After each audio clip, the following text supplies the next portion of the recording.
Hai, saya Mutiara Rasana. Kali ini saya akan memaparkan mengenai topik yang sangat krusial dalam dunia pendidikan, yaitu kinerja pengawasan sekolah dalam meningkatkan kompetensi guru dan mutu sekolah. Nah, kita mulai dari latar belakang. Kita semua tahu bahwa kualitas pendidikan di suatu negara atau instansi sangat bergantung pada kualitas gurunya. Guru adalah garda terdepan, namun guru tidak bisa berjalan sendiri tanpa arah. Disinilah peran penting seorang pengawas sekolah hadir untuk melakukan supervisi. Berdasarkan evaluasi pada masa lalu, masih sering ditemukan kendala dalam pengawasan, sehingga peran pengawas ini dinilai belum optimal. Oleh karena itu, pengawas sekolah sangat dibutuhkan saat ini untuk membimbing dan mengawasi agar kualitas pendidikan kita tidak stagnan, melainkan terus bergerak naik. Oke, mari kita bedah apa yang dimaksud dengan pengawas sekolah dan apa saja tugasnya. Pengawas sekolah adalah tenaga profesional yang memegang mandat resmi untuk melakukan dua jenis supervisi, yaitu supervisi akademik, fokus pada proses pengajaran, dan supervisi manajerial, fokus pada tata kelola sekolah. Nah, ini meliputi 4 pilar utama, yaitu pertama, membina guru, memastikan guru memiliki perangkat pembelajaran yang matang. Supervisi pembelajaran memantau langsung proses interaksi guru dan murid di kelas. Terus ada evaluasi kinerja, menilai apakah standar mutu pendidikan sudah tercapai secara objektif, terus memberikan solusi menjadi rekan diskusi yang solutif bagi guru yang mengalami kesulitan belajar. Lalu, bagaimana kinerja pengawas sekolah ini diwujudkan? Kinerja ini bukanlah sebuah aksi yang acak, melainkan sebuah siklus sistematis yang terdiri dari 3 tahapan. Tahap pertama adalah perencanaan supervisi atau planning. Di tahap awal ini, pengawas menyusun program kerja, menentukan target, dan memetakan sekolah mana saja yang memerlukan perhatian khusus. Tahap kedua adalah pelaksanaan supervisi implementation. Disinilah rencana tersebut dijalankan melalui aksi nyata berupa pembinaan, proses coaching, dan memberikan follow up atau umpan balik langsung di lapangan.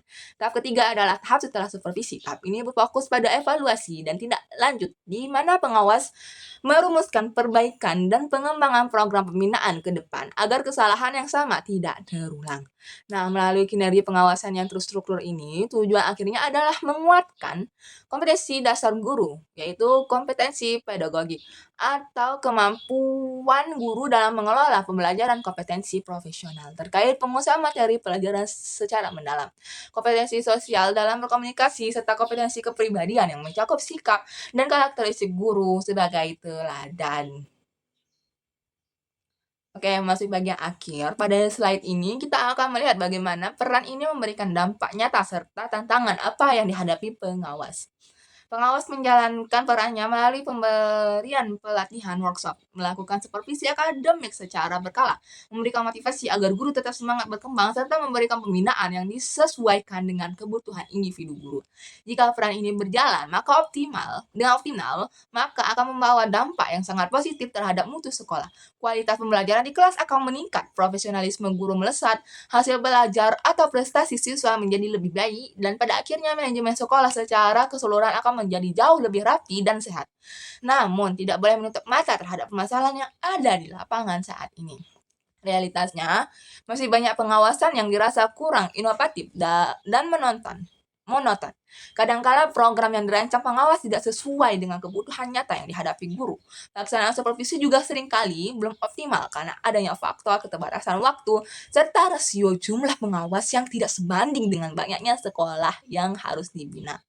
Nah, untuk mengawasi hambatan tersebut, di sini merumuskan beberapa solusi strategi. Pertama, perlunya pelatihan khusus dari pengawas agar mereka selalu up to date dengan perkembangan teknologi dan kurikulum baru.